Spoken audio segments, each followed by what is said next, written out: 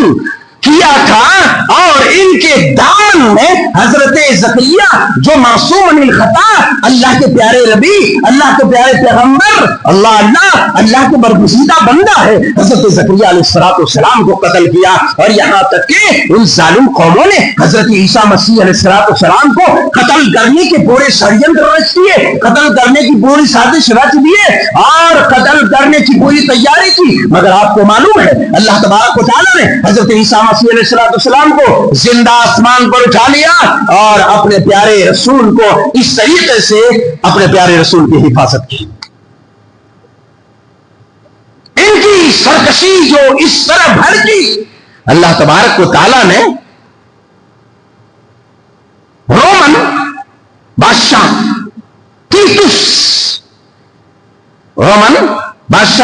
تیتس کو ان پر مسلط کر دیا۔ یہ عیسیٰ مسیح علیہ السلام کے 70 سال بعد کا واقعہ ہے۔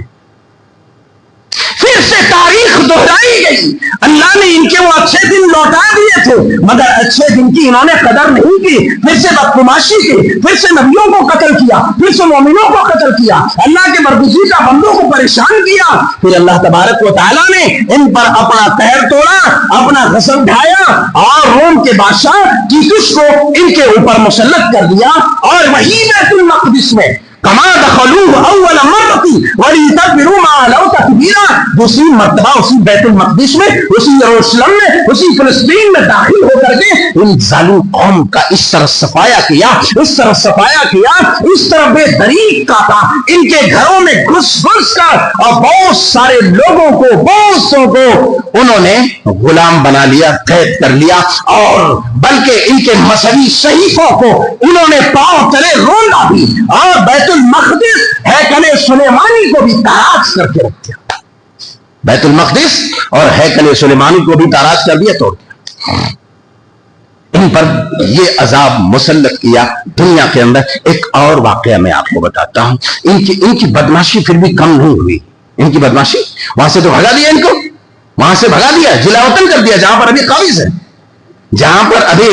ان ظالموں نے قبضہ کیا ہے، اور اللہ کی مخلوق کو اس روئے زمین پر شرمسار کر کے رکھ دیا ہے، اور ساری دنیا آج دیکھ رہے ہیں ایک لمبی مدت تک تماشائی بنی رہی اور تماشائی بن کر کے دیکھتی رہی، مگر لوگوں کی غیرت جاگی اور دنیا والوں کے اندر جو انسانیت کا کہیں نہ کہیں کوئی جذبہ چھپ کر کے تھا، وہ انسانیت کا جذبہ چھپا ہوا وہ شعلہ جوالا بن کر کے اٹھا۔ اور آپ دیکھیں گے یورپی ممالک میں، بلکہ میں یہ کہنے پر حق بجانب ہوں گا کہ مسلمانوں کے